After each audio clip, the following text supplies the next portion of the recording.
Bonjour et bienvenue à tous dans cette nouvelle vidéo qui sera un book tag. J'ai pas fait ce format de vidéo depuis belle lurette. Non, en vrai ça fait quelques mois, j'en ai pas fait depuis la période où je faisais une vidéo par jour, en février dernier. Mais voilà, ça, je sais pas, en fait j'avais trop envie de faire un truc où un peu je parlais, je blablatais, mais j'avais besoin d'un fil conducteur. Je me suis dit que pour ça les book tags c'était parfait. On va faire le A... non, de A à Z, book tag. Donc en fait c'est tout bête hein, mais on a les... J'arrive pas avec ma frange. On a les 26 lettres de l'alphabet d'ailleurs, du coup, petit fun fact, parce que du coup j'ai écrit l'alphabet dans mon carnet pour noter tous les points. J'ai un problème, ça c'est à cause de mes cours d'allemand. À partir du T, je ne sais plus l'alphabet. En fait dans ma tête ça fait bon voilà, B, C, nanana, R, S, T... Attendez, ça y est, elle sait plus l'alphabet. C'est O, P, Q, R, S, T. Et après le T, dans ma tête ça fait UVV. La suite je me la récite en allemand. Du coup, pendant un moment je regardais mon carnet, je me disais mais merde, il y a quoi après le T? Parce que j'avais les lettres en allemand. C'est parti, on va commencer avec la lettre A. Deuxième précision, juste les lettres des mots, c'est les mots en anglais. Le A c'est pour auteur, et auteur dont tu détiens le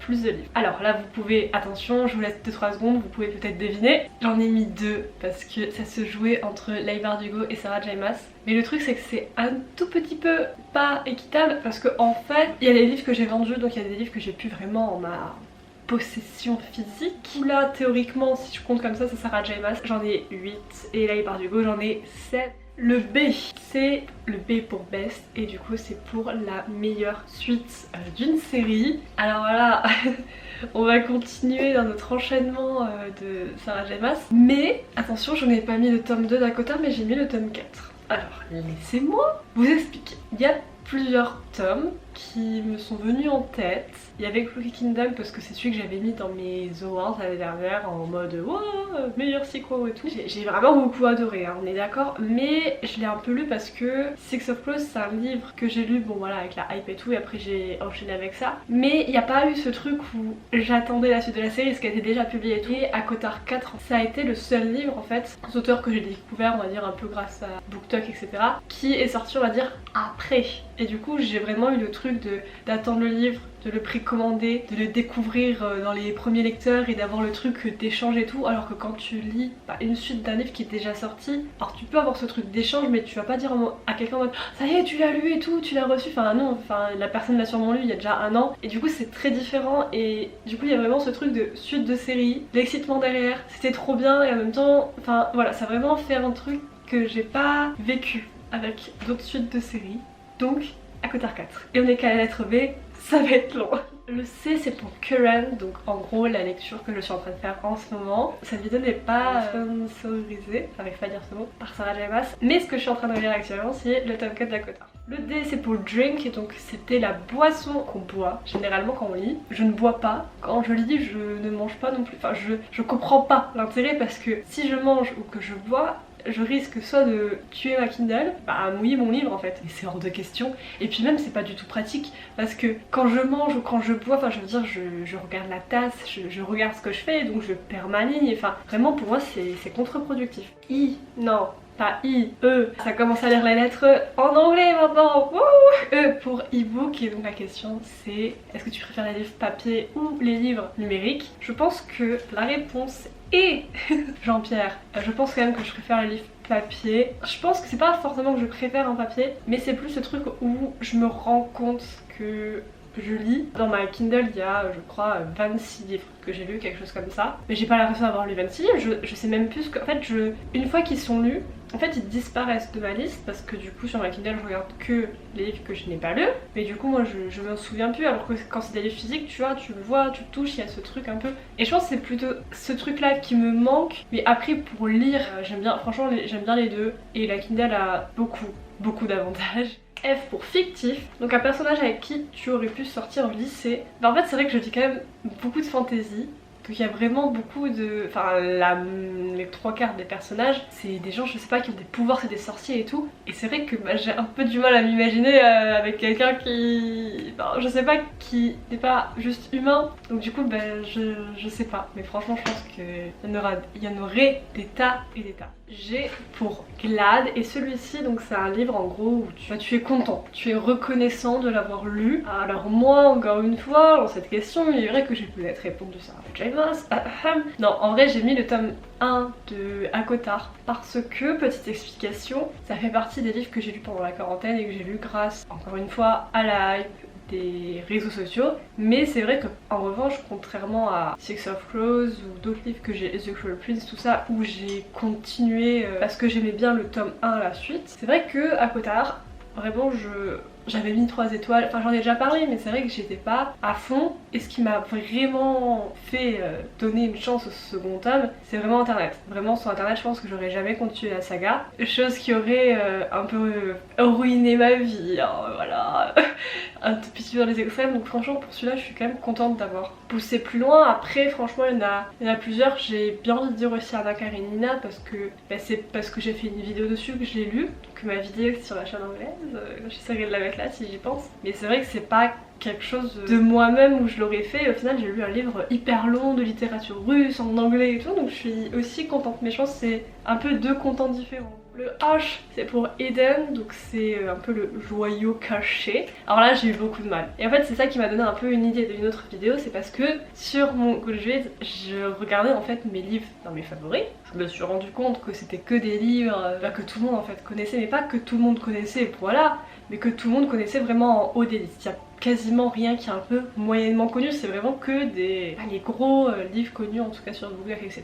C'est hyper chiant. J'ai mis Today, Tomorrow, Tonight, c'est une romance, voilà, que j'ai beaucoup aimé, j'ai mis 5 étoiles, elle est dans mes favoris. Je vous mettrai des citations là et tout parce que vraiment c'était une trop bonne lecture.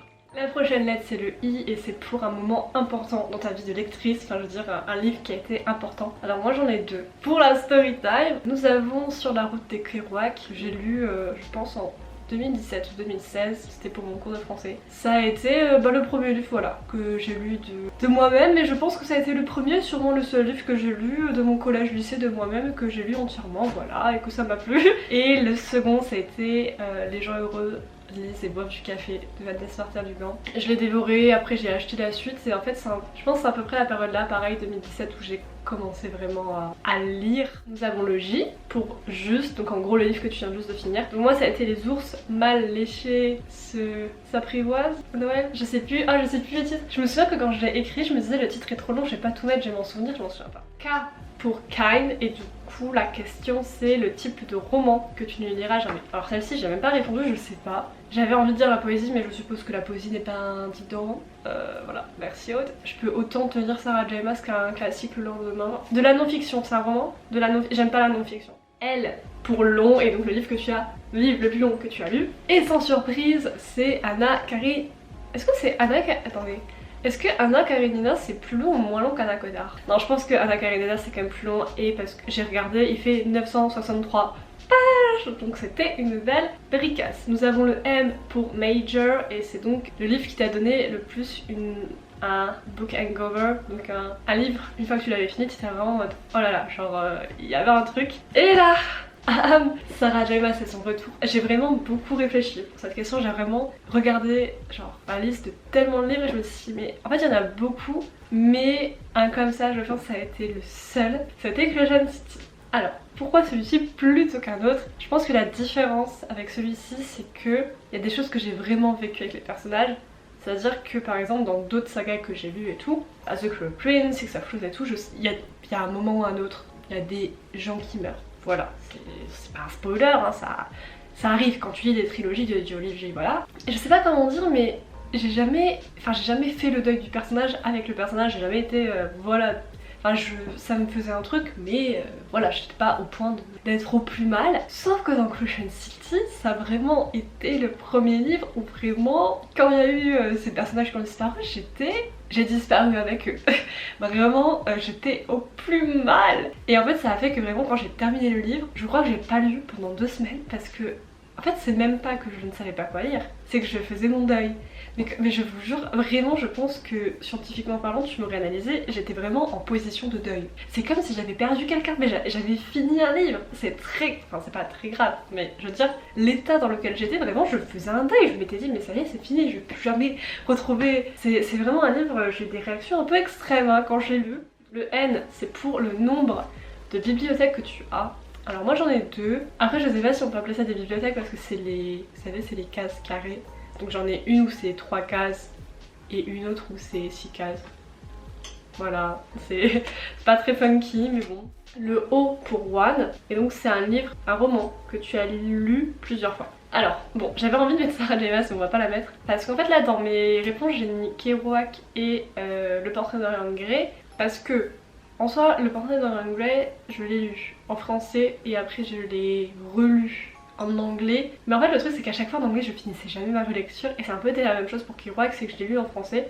Et après 150 fois je l'ai relu en français, en anglais du coup. Mais à chaque fois je commençais par le début ou la fin mais c'était jamais entièrement. Mais bon, on va dire ces deux là. P pour préféré, non, oui, préféré. Donc P pour préféré et donc du coup ton lieu préféré pour lire. Bah honnêtement j'ai pas 10 000 endroits, moi vraiment là où je lis c'est sur mon lit. Parce que j'aime pas trop lire dehors, j'aime pas lire en dehors de chez moi. On a le Q pour...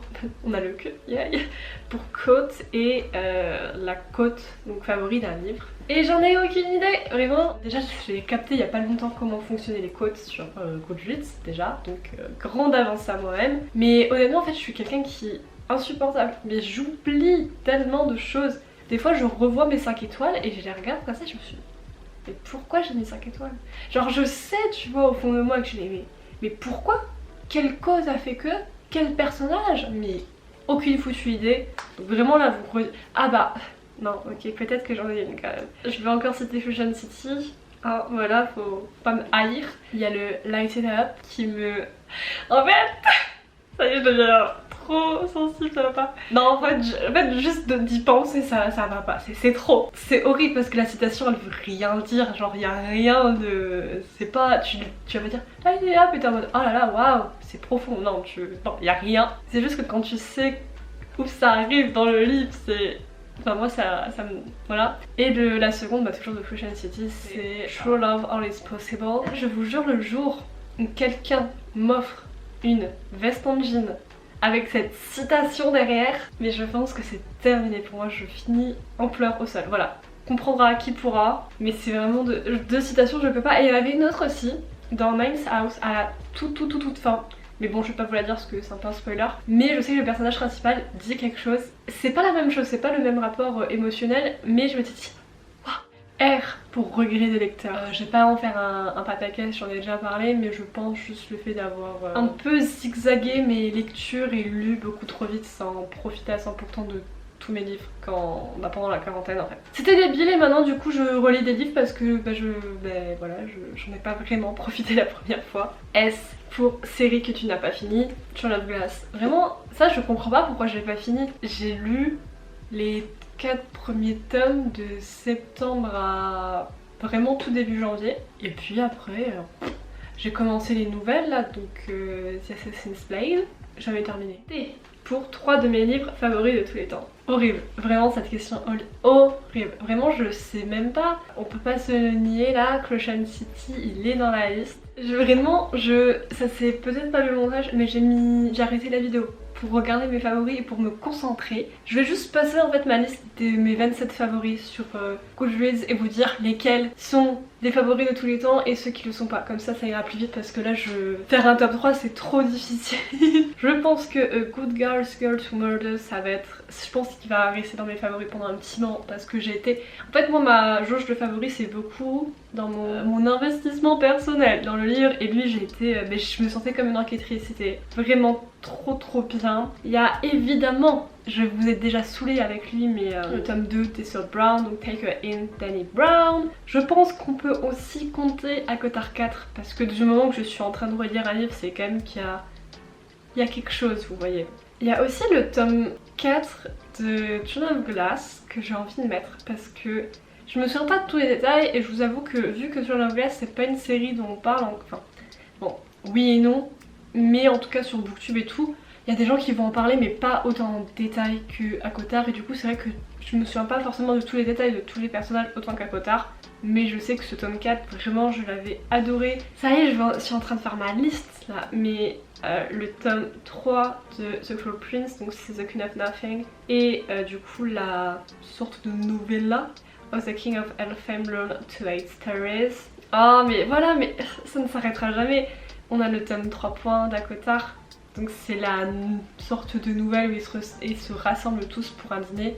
Et je l'ai lu l'année dernière justement avant les fêtes et du coup ça tombait hyper bien, le contexte, et en même temps j'attendais la sortie de la suite. Donc Ninth House, c'est... Alors voilà, je vois ma review, je vois mon engouement et je sais que je l'adore, je le sais. Mais là honnêtement à l'heure actuelle je sais plus, enfin je me souviens de plus rien. Je sais qu'il y a pas mal de gens qui n'ont pas aimé Ninth House, qui comprenaient rien à l'histoire et tout. Alors je sais que là-dessus j'ai pas eu de problème, enfin je veux dire ça va. Mais je m'en souviens plus. Et honnêtement je pense que je vais pas le relire tout de suite parce que vu qu'on a toujours pas de date pour le tome 2, j'ai pas envie de me re-hyper pour à nouveau attendre 150 ans. Dans mes favoris dont je ne parle pas, le 4e mur, je sais pas en fait si c'est mon attachement au moment où je l'ai lu ou l'histoire, mais je pense que c'est un peu un mélange des deux. Donc U, mais en gros la traduction c'est un livre pour lequel tu ne t'en veux pas vraiment en fait, d'être une fan girl. Je pense que cette vidéo aura assez illustré tout ça, mais je pense de façon générale les livres de Sarah J Maas, voilà. Le V c'est pour le Very et c'est donc un roman dont tu attends le plus la sortie. Et honnêtement je vous jure c'est très récent tout ça hein, parce que vraiment il y a encore quelques semaines je me disais c'est quoi les sorties que j'attends et j'avais vu qu'il y avait la date pour Crush City 2 mais j'étais pas autant épée. En fait ça fait pas très longtemps que je me suis reglissée dans ma veille fantasy parce que avant j'étais dans ma veille classique, donc autant vous dire que quand j'étais dans les classiques la fantasy c'était bien loin, genre c'est pas ce qui m'attirait. Mais là nous avons retrouvé ce chemin, donc évidemment Crush City 2 c'est celui que j'attends le plus. Le W c'est pour Worst et du coup ta pire habitude livresque. La seule que je pourrais dire c'est que des fois je rush un peu quand je lis. Y c'est pour Yours et donc c'est le dernier livre que t'as acheté. Je vous jure, je fais pas exprès, mais c'est vrai, c'est Crush City. Oui, je l'ai racheté en paperback. Voilà, j'en parlais dans ma vidéo qui est en non répertorié, donc si vous l'avez pas vu, allez me demander le lien sur Instagram. Voilà. Et enfin, la dernière question c'est Z pour Z. Genre c'est, vous savez les 3 Z là, pour faire le sommeil. Donc un livre qui t'a volé ton sommeil. Théoriquement, aucun. Parce que j'ai beau adorer les livres, mon sommeil est prioritaire. Voilà. En fait c'est même pas qu'il est prioritaire. Je ne sais pas lutter en fait. Je veux dire si je m'endors, je m'endors. Le seul truc qui m'a empêché de dormir et qui m'a fait que des fois je me couchais à 1 ou 2 heures du matin, ça a vraiment été les fanfictions. Ça c'est... Voilà, c'est tout pour la vidéo. J'espère qu'elle vous aura plu. Et n'hésitez pas à me recommander d'autres livres qui ne sont pas de Sarah J Maas. Parce que je vous... promis, j'ai ajouté plein de livres de fantasy qui ne sont pas d'elle dans ma wishlist. Anyway, je vous fais des gros bisous et je vous dis à la prochaine. Bye.